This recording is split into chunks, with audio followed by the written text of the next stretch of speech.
नमस्कार दोस्तों, आज हम एक ऐसे टॉपिक पर बात करेंगे जो लाखों भारतीयों के जीवन को चुपके से प्रभावित कर रहा है। हम बात करेंगे पैनिक अटैक के बारे में।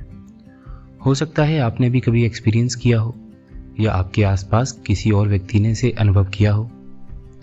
दिल का तेजी से धड़कना, सांस फूलना, लगना जैसे कि अभी कुछ बहुत बुरा हो जाएगा। और सबसे मुश्किल बात तो यह है कि समझ ही नहीं आता है कि यह हो क्यों रहा है। इमेजिन करिए कि एक स्टूडेंट है, एग्ज़ाम हॉल के बाहर खड़ा है। जैसे ही बेल बजती है उसकी सांसें तेज होने लगती हैं, हाथ पैर कांपने लगते हैं, दिल ऐसे धड़कता है कि मानो छाती के बाहर आ जाएगा। या मानिए कि एक महिला है जो मेट्रो में ट्रेवल कर रही है।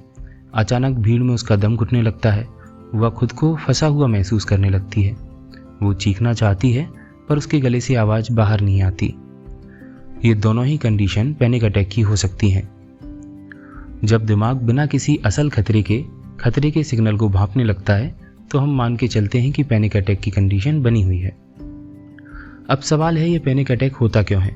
साइकोलॉजी के अकॉर्डिंग हमारे ब्रेन का एक पार्ट होता है एमिग्डाला, जो फियर का अलार्म सिस्टम है। कभी कभी ये ओवर सेंसिटिव हो जाता है, यानी कि बिना किसी असल खतरे के ही ये खतरे के बटन को दबा देता है। भारतीय परिप्रेक्ष्य में इसके 4 बड़े कारण हो सकते हैं। पहला है स्ट्रेस। चाहे आप किसी कॉम्पिटिटिव एग्जाम की तैयारी कर रहे हो, जॉब की इनसिक्योरिटी हो, शादी का प्रेशर हो या फिर फैमिली की एक्सपेक्टेशंस बहुत हाई हो, ये सभी कारण आपके शरीर में स्ट्रेस का लेवल बढ़ा देते हैं, जो कि आगे चल के पैनिक अटैक में बदल जाता है। दूसरा बड़ा कारण है लाइफस्टाइल। नींद की कमी, कैफीन का ओवरलोड यानी कि बार बार चाय कॉफ़ी पीने की लत, मोबाइल पर लगातार घंटों स्क्रॉलिंग करना, ये सभी आपकी लाइफस्टाइल को बिगाड़ देते हैं और इनसे भी पैनिक अटैक का खतरा बढ़ जाता है।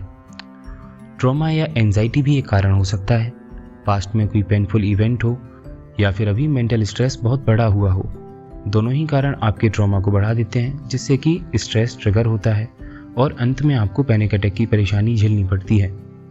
कुछ जेनेटिक फैक्टर भी होते हैं।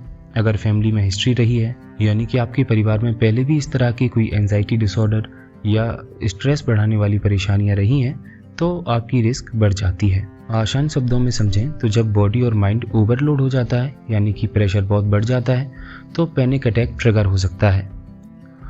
दोस्तों, पैनिक अटैक के वक्त कुछ कॉमन सिम्टम देखने को मिलते हैं। ये क्या है, एक बार देख लेते हैं। दिल की धड़कन का तेज हो जाना, सांस रुक रुक के आना, सांस फूलना, चक्कर आना, पसीना आना, हाथ पैर कांपने लगना जैसे कि अभी हार्ट अटैक आ जाएगा। रियलिटी से डिस्कनेक्ट फील करना, जिसे हम कहते हैं डी रियलाइजेशन। सबसे इंपॉर्टेंट, पैनिक अटैक रियल लगता है लेकिन असल में ये रियल होता नहीं है, यानी कि असल में कोई खतरा नहीं होता है, बस आपका दिमाग एक फॉल्स अलार्म एक्टिवेट कर देता है। अब गुड न्यूज़ ये है कि इसको रोका जा सकता है। जी हाँ, पैनिक अटैक को समझकर मैनेज किया जा सकता है। साइकोलॉजी और काउंसलिंग इसमें बहुत हेल्प करती हैं। मैं आपको 2 प्रैक्टिकल टेक्निक्स बताता हूँ। पहली है ब्रीदिंग एक्सरसाइज। जब अटैक आए तो डीप ब्रीथ शुरू कर दें। 4 सेकंड इनहेल करें, 4 सेकंड होल्ड करें और 6 सेकंड एक्सहेल करें। यानी कि 4 सेकंड तक सांस भीतर भरनी है, 4 सेकंड तक सांस को रोक कर रखना है और 6 सेकंड तक धीरे धीरे सांस को बाहर छोड़ना है। इससे ब्रेन को सिग्नल मिलता है कि सब कुछ सेफ है।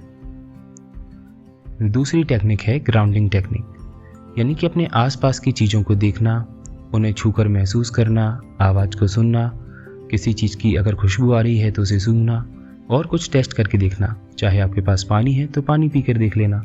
इससे दिमाग प्रेजेंट मोमेंट में आ जाता है और दिमाग को कोई खतरा महसूस नहीं होता। अगर आपको बार बार पैनिक अटैक आ रहा है तो आपको किसी काउंसलर की हेल्प लेनी चाहिए। कॉग्निटिव बिहेवियर थेरेपी यानी कि CBT की हेल्प लेनी चाहिए। साइकोलॉजिस्ट आपको एक पॉजिटिव थॉट देते हैं, जिसमें कि अगर आपके मन में कोई विचार आता है कि मैं मर जाऊंगा या मैं इसी सिचुएशन में फंसा रहूंगा, तो इस विचार को एक पॉजिटिव विचार के साथ बदल दिया जाता है। ये पैनिक अटैक है या ये ठीक हो जाएगा, ये सिर्फ अभी के लिए है। इस तरह के पॉजिटिव विचारों से आप इसको ठीक कर सकते हैं। आप अपनी लाइफ में कुछ लाइफस्टाइल चेंजेस करके भी बहुत हद तक इसको रोक सकते हैं, जैसे कि आपकी नींद पूरी कर सकते हैं। आप चाय, कॉफ़ी या किसी भी नशीले पदार्थों को बहुत हद तक कम कर सकते हैं। एक्सरसाइज और योगा शुरू कर सकते हैं। अपने दोस्तों, पार्टनर, फैमिली मेम्बर से ओपनली बात कर सकते हैं। आखिर में एक ज़रूरी बात, आप प्रोफेशनल हेल्प ले सकते हैं। अगर पैनिक अटैक रिपीट हो रहे हैं तो ज़रूरी है कि एक क्वालिफाइड साइकोलॉजिस्ट से या फिर साइकेट्रिस्ट से मिल लेना चाहिए। दोस्तों, पैनिक अटैक एक वीकनेस नहीं है, ये एक सिग्नल है जो कि आपके मन और बॉडी आपको दे रहे हैं। जैसे हम डॉक्टर के पास जाते हैं जब बुखार होता है, वैसे ही मन के काउंसलिंग के लिए भी हमें काउंसलर के पास जाना चाहिए। आप अकेले नहीं हैं, हम सब आपके साथ हैं। और एक बात याद रखिए, हेल्प लेना एक स्ट्रेंथ है, वीकनेस नहीं है। बाकी वीडियो आपको पसंद आया हो तो लाइक ज़रूर करें, अपने दोस्तों के साथ शेयर करें, शायद आपका एक शेयर किसी की ज़िंदगी बदल दे। और चैनल को सब्सक्राइब करें, क्योंकि हम आपके लिए इस तरह के और भी टॉपिक्स पर वीडियो लेकर आते रहेंगे। देखते रहिए गो नारद, बनाए हर दिन बेहतर। जय हिंद, जय भारत।